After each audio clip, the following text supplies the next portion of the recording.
मैं वही कह रहा हूँ कि हिंदी जो होगी वो थोड़ी हिंदुस्तानी टाइप होगी, क्योंकि हिंदुस्तान ही आजकल गुम हो रहा है। तो मैं दो चार बातें जो कहूँगा, हिंदुस्तान को तो गुम हो जाना चाहिए, भारत को जिंदा हो जाना चाहिए। भारत मतलब एक ही, और मैं क्योंकि तो हिंदी थोड़ी हिंदी बोलेंगे तो यहाँ बैठे इधर तक लाखों लोग इससे मैं वही कह रहा हूँ कि हिंदी जो होगी वो थोड़ी हिंदुस्तानी टाइप होगी, क्योंकि हिंदुस्तान ही आजकल गुम हो रहा है। तो मैं दो चार बातें जो कहूँगा, हिंदुस्तान को तो गुम हो जाना चाहिए, भारत को जिंदा हो जाना चाहिए। भारत मतलब एक ही, और मैं क्योंकि एक महत्वपूर्ण चीज है जो मैं एक दो फोरम पर मैंने पहले भी कहा है और आज के आपके समक्ष भी रखूंगा। शायद आप में से कुछ लोग वाकिफ भी हों इस घटना से, लेकिन इस घटना से शुरुआत करने के पीछे मेरी मंशा बहुत स्पष्ट है। सतारा के स्कूल में बाबा साहब भीमराव अंबेडकर, बहुत कम लोगों को पता है कि वो मैथमेटिक्स में बहुत शार्प, बहुत शार्प। पीछे क्लास में थे, पीछे ही रहना था उनको। जो हिरार्की तब थी वो कमोबेश आज भी है। तो टीचर ने बुलाया कि भीम आओ इस सवाल को सॉल्व करो ब्लैक बोर्ड पे। तो पीछे से ज्यों ही चलने को शुरू हुए तो जितने अपर कास्ट के बच्चे थे वो भागते हुए पहले आए ब्लैक बोर्ड के पास, क्योंकि ब्लैक बोर्ड के पीछे उनके टिफिन बॉक्सेस थे और उनको लगा अगर भीम ब्लैक बोर्ड पे वो सवाल हल करेगा तो टिफिन बॉक्स उनके पोल्यूट हो जाएंगे, प्रदूषित हो जाएंगे, खाने लायक नहीं रहेंगे। घटना उतनी महत्वपूर्ण थी, लेकिन जब कोलंबिया में वो अपने मेमोयर में कहीं जिक्र करते हैं कि कहे कि टिफिन की जो वो निकालने की खनक थी ना, क्रैकलिंग साउंड, वो उनके जहन से कभी गई नहीं। आप कहेंगे मैंने ये कहानी क्यों सुनाई? ये कहानी आज इसलिए मैंने सुनाई है ना कि अब बस टिफिन बॉक्सेस के बदले कुछ और हो रहा है, लेकिन हो वही रहा है। कई लोग कहेंगे कि आर्टिकल 17 आ गया और सब कुछ खत्म हो गया। तो ये जो नॉन फाउंड सुटेबल विश्वविद्यालयों में चलता है ना, एनएफएस, वो टिफिन बॉक्स का नया संस्करण है और वो डिनायल होता है। मैं इस कहानी से शुरुआत करने के पीछे मेरी मंशा स्पष्ट थी कि सबसे पहले तो हमें ये जानना होगा कि हमारा डिनायल कहां कहां हो रहा है, हमारे साथ डिस्क्रिमिनेशन की वजह क्या है। अगर आप वजह नहीं जानेंगे तो ये पॉलिटिकल और कल्चरल लड़ाई है। कल्चरल और पॉलिटिकल मैं दोनों कहता हूं इसलिए क्योंकि कल्चरली भी आपको लड़ना है। कल्चरली नहीं लड़ेंगे तो जो हेजेमनिक कंट्रोल है कल्चर का, प्रभुत्वशाली, प्रभुत्ववादी नियंत्रण की जो पद्धति है, धीरे धीरे हम उसको नेचुरल मानते चले जाएंगे और वो हो रहा है। एक छोटी बात मैं कहता हूं, फिर कुछ इस पर चर्चा होगी। बुद्धिज्म का जन्म इसी पृथ्वी पे हुआ था ना, 6th सेंचुरी बीसी। आज उसका प्रसार कहां है हमारे देश में? क्या ये सवाल हमको परेशान नहीं करना चाहिए? अपने व्यक्तिगत जीवन में मैं धार्मिक नहीं हूं, लेकिन ये सवाल सांस्कृतिक सवाल है, राजनीतिक विरासत का सवाल है, ऐतिहासिक स्मृति का सवाल है। कई लोग कहते हैं कि फलानी मस्जिद, फलाना मंदिर, सारे बौद्ध स्तूप कहां चले गए? ऐतिहासिक साक्ष्य है हमारे पास। बिहार कहां पे चले गए? तो जाहिर तौर पर चलिए मैं एक बात मानता हूं कि अब उल्टे पांव की यात्रा से कोई फायदा नहीं, लेकिन सीधे पांव की यात्रा में हमें चलने तो दो, हमारी बात सुनो तो। मुझे आज भी स्मरण है, राधिका जी आज आई नहीं, जब उस वर्ष ये घटना हुई पूरा देश आंदोलित हुआ, सदन में कई दफा इसकी चर्चा हुई, लेकिन क्या रोहित के बाद इस तरह की चीजें नहीं हुई? रोहित के बाद भी हुई ना। वो इसलिए हुई कि हमने अभी तक इसको एक जो उपकरण के रूप में लेते हुए एक ताकत जो दिखानी चाहिए थी वो नहीं दिखा पाए।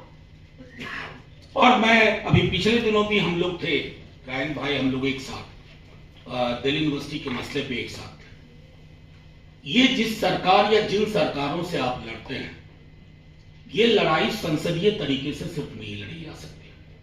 सड़क पर अगर बवाल नहीं होगा, उफान नहीं होगा, आप सड़क पर नहीं होंगे तो संसद भी आपकी नहीं होगी, सरकार तो कभी आपकी नहीं होगी। फिर हम एक बार चुनाव के बाद बैठ करके सोचेंगे अच्छा अब अगली बार फिर देखते हैं, ऐसा होता नहीं। वो लड़ाई कंटिन्यूअस लड़ाई है। मैं लोहिया जी को लाऊंगा ये कहने के लिए, वो बहुत कमजोर था विपक्ष 60 के दौर में, लेकिन विपक्ष जिंदा रहा क्योंकि सड़कें खामोश नहीं हुई। आज सड़कें खामोश हो रही हैं और खामोश सड़कें सत्ता को सूट करती हैं। अब रायन भाई ने बहुत सारी चीजें कही, चलिए कुछ कुछ चीजों को देखते हैं। आप सबने ऑक्सफैम रिपोर्ट के बारे में पढ़ा होगा, इनकम इनइक्वालिटी। आंकड़ों में मत देखिए, अपने आस पड़ोस देखिए। आंकड़े थोड़े दूर दिखते हैं कि 10% लोगों के पास देश की सारी संपत्ति है, ऐसे नहीं देखिए। देखिए कि उसके पीछे जिंदा लोग कौन है, किनके पास सब कुछ है और किनके पास कुछ भी नहीं है। अभी बिहार में जातिगत सर्वेक्षण हुआ है। जब सर्वेक्षण में सिर्फ नंबर आए तो लोगों को कुछ समझ में नहीं आया। जो 88% वाली बातें कही है रायन भाई ने, हूबहू 100% सच है, लेकिन वो 88% दिखते नहीं। बल्कि मैं एक उदाहरण दूं हंसते हुए, एक सज्जन ने मुझको, एक पत्रकार ने इंटरव्यू में कहा कि लेकिन नहीं, उनका कहना, फलानी जाति का कहना, करीब वो तो इतने लोग हैं, इतना कम कैसे हो सकता। तो जो विजिबिलिटी है ना, इसका व्याकरण बिल्कुल अलग है। आप अपने को और अपने जैसों को विश्वविद्यालय में देखते हैं, आप अपने को और अपने जैसों को न्यायालय में देखते हैं, आप अपने को और अपने जैसों को संसद में देखते हैं, आप अपने को अपने जैसों को बाजार चौक चौराहे पे देखते हैं। तो वो जो लिमिटेड विजिबिलिटी है वो आपको लगता है अनलिमिटेड है, हम तो बहुत। असल में क्या है, जो नहीं दिखते हैं उनका आंकड़ा लोगों के पास नहीं है, और वो क्यों नहीं दिखते हैं उसका एक सीधा सा व्याकरण है, उन्हें नहीं दिखाना है, वो गणना में नहीं आएंगे। तो इसलिए मैंने उस बिहार के सर्वेक्षण का जिक्र किया कि अब उसके बाद वहां भी चर्निंग हो रही है। लोग ये कह रहे हैं कि अगर मैं इतना हूं तो फिर वहां क्यों नहीं, वहां क्यों नहीं। ये सवाल हर कौम, हर जाति को हर जगह, हर राज्य में, हर संस्थान में पूछना होगा। और ये पूछने का मतलब सिर्फ एक सवाल पूछ करके नहीं, इसके इर्द गिर्द एक लामबंदी, एक एकजुटता वो करनी होगी।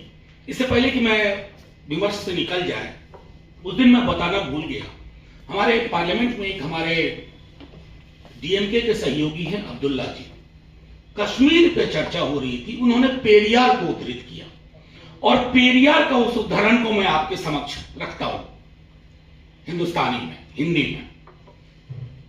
उसने कहा कि हर पेरियार को कोट करते हुए, अब वक्त आ गया है कि हर कौम, हर जाति अपनी नियति का निर्णय स्वयं करे, खुद मुख्तारी। अब उसको हमारे बीजेपी के साथियों ने कश्मीर के लिए सेल्फ डिटर्मिनेशन से जोड़ करके उनको रिडिक्यूल कर दिया। हाथ जोड़ के मैं कहता रहा, लिख लिख के भेजा लोगों को, ये पेरियार का कोट है। तो आपकी संसद को पेरियार स्वीकार नहीं, और इसलिए मैंने कहा कि हालात अगर यूं ही रहे, मैंने उसी दिन कहा था कि कल को अगर मेरे बक्से में एनिहिलेशन ऑफ कास्ट होगी, आप मुझ पर भी यूएपीए लगा दोगे, वो आप कास्ट वास्ट नहीं देखोगे, सोचे कि एनिहिलेशन प्लान कर रहा है, ये कत्लेआम प्लान कर रहा है। तो मैं इसलिए मतलब थोड़ा हास्य के रूप में भी ये इसलिए कह रहा हूं कि ये लड़ाई 1-2 दिन की नहीं है। अब मैं तीसरी चीज, और यही खत्म भी करूंगा, उससे पहले कि तीसरी चीज पे आऊं। हमारे संविधान में एक शब्द पे बहुत चर्चा हुई थी संविधान सभा में, फ्रेटर्निटी, और फ्रेटर्निटी से जुड़ा शब्द है डिग्निटी, उसी से डिराइव होता है, कई जजमेंट हैं उसके। फ्रेटर्निटी को सिवाय प्रियम्बल में पढ़ने के हमारी किसी पॉलिटिकल पार्टी ने उसको जमीन पे नहीं उतारा। फ्रेटर्निटी में सबसे बड़ी बाधा है जाति, बंधुत्व, या मैं उसको थोड़ा विस्तार दूं, बहनापा। वो तब तक संभव नहीं है जब तक आपके बीच में हिरार्की है, ऊंच नीच, सामान्य जाति निम्न जाति, ये विमर्श जब तक है तब तक फ्रेटर्निटी को लेकर के हमारा जो पूरा रिपोर्ट कार्ड है वो बहुत कमजोर है। कोई भी पॉलिटिकल पार्टी हो, मैं किसी एक को नहीं कहूंगा। फ्रेटर्निटी को नीचे उतारने के लिए क्या करना होगा? जातिगत विषमता को एकेडमिक नजर से नहीं देखना है, सिर्फ एक तेवर के साथ, एक पॉलिटिकल इंस्ट्रूमेंट के रूप में जब तक हम उसको नहीं देखेंगे, फ्रेटर्निटी की संकल्पना प्रियम्बल से निकल करके हमारी जमीन पे नहीं उतरेगी। और यह सामूहिक चिंता का विषय होना चाहिए, क्योंकि इससे डिग्निटी निर्धारित होती है। हमारे समाज में डिग्निटी को लेकर के भी, मतलब आप देख लें, कई ऐसे पेशे हैं उसमें पहले से तय है कौन जाएगा, और उसमें हुई मौतों, उस पेशे से हुई मौतों पर सिवाय चंद मुआवजे के और अखबार का एक छोटा सा कॉलम, टेलीविजन का एक स्क्रोल नीचे, उसके अलावा कुछ हासिल नहीं। तो ये मैं फ्रेटर्निटी और डिग्निटी की बात कर रहा हूं, और रायन भाई ने लगभग सब कह दिया। मैं बस एक चीज कहूंगा, ये जो प्राइवेट शब्द है ना, ये प्राइवेट है ही नहीं। एक सवाल पूछा जाए, how private is the private? जमीन सरकार की, पैसा बैंकों का, जमीन सरकार की। नहीं, वो कविता वाला नहीं है ये, सबको लगा होगा कि वैसा ही कुछ जा रहा है। जमीन सरकार की, पैसा बैंकों का, नीति निर्धारक सरकार के, ये प्राइवेट कहां से हुआ भाई? टैक्स हॉलिडे सरकार का, देखते जाइए, tax holiday for a long period, इसमें प्राइवेट कहां से? असल में श्रम और पूंजी की लड़ाई में ना, इतिहास गवाह है कि पूंजी जीत जाती है, श्रम हार जाता है। और वो भी श्रम अगर अनुसूचित जाति, जनजाति और अत्यंत पिछड़े वर्ग का हो तो उसकी हार नियति की तरह सुनिश्चित कर दी जाती है। तो जब राजन भाई ने जैसा कहा, आप प्राइवेट सेक्टर में आरक्षण की मांग करके, ये बहुत सरकार को झकझोरने वाला नहीं है। सरकार को बताना है कि तुम जिंदा नहीं हो, जिंदा होने का एहसास कराना, क्योंकि प्राइवेट नाम की 10,000 करोड़ का कर्ज हो गया इस प्राइवेट पे। वो व्यक्ति भाग गया, सरकार लोन माफ कर देती है। उसके लिए शब्द बड़ा बढ़िया, आपको, आप में से कईयों को पता होगा, इसको हेयर कट कहते हैं। फिनांस उनके टर्म में इसको हेयर कट कहते हैं। एक दिन मैंने अपने वित्त मंत्री साहिबा से कहा, ये हेयर कट मत कहिए, तो गंजा किए जा रहे हैं। ये हेयर कट नहीं है, टॉन्सरिंग है पूरा का पूरा। तो ये मिथक नहीं है। पब्लिक एम्प्लॉयमेंट के संदर्भ में आर्टिकल 15 और आर्टिकल 16 बना था, equality before law, equality of opportunity. उसके बाद सब क्लॉज 4, सब क्लॉज 4। अब तो पब्लिक एम्प्लॉयमेंट को आपने अलविदा कह दिया, खुदा हाफिज कह दिया, है ही नहीं। तो अगर नहीं है तो पब्लिक के नाम पर, पब्लिक के मनी से जो चीजें खड़ी हो रही हैं उसमें हमारा हक चाहिए। लेकिन इसके लिए मैं समझता हूं कि इस कारवां को बाहर ले जाना होगा, क्योंकि मैंने अभी हाल में ही धर्मेंद्र प्रधान जी से संसद में पूछा कि ये जो प्राइवेट फॉरेन यूनिवर्सिटीज आ रही है, इसमें आरक्षण होगा कि नहीं। तो उन्होंने कहा कि वो तो अपने कायदे से चलेंगी और ऐसा नहीं होगा, वैसा नहीं होगा। मुझी से कह दिया कि आपको अपना चश्मा बदलने की जरूरत है। मतलब आपने एक गुनाह किया ये सवाल पूछ करके। मैंने अकेले पूछा तो गुनहगार था। अगर करोड़ों लोग ये सवाल पूछेंगे ये गुनाह नहीं रहेगा, नमो बुद्धाय की तरह गूंजेगा। ये करोड़ों लोग तो पैदा करने होंगे, और करोड़ों लोग सिर्फ ट्विटर और इंस्टाग्राम पे पैदा नहीं होंगे। ये बात जमीन पे ले जानी होगी। एक बात और जान लीजिए, मेरिट शब्द के अंदर जो विमर्श होता है ना, उससे बड़ा फ्रॉड विश्व इतिहास में कुछ नहीं। Merit is a myth. 100 दफे मैं ये बात कह चुका हूं। हमारे बीच में कई लोग होंगे जिनके घरों में किताबें बहुत हैं, उनके घर के बच्चे गिरते पड़ते भी किताब ही पकड़ेंगे। किताब पकड़ेंगे तो 2 सफा खोलेंगे भी। लेकिन हमारे बीच में ही ऐसे भी लोग हैं जिनके घर 3 जनरेशन से कोई किताब नहीं, कोई अखबार नहीं। ये अनइक्वल की लड़ाई है, और ये इनइक्वालिटी हजारों साल के कल्चरल रिलीजियस मैंडेट पे है।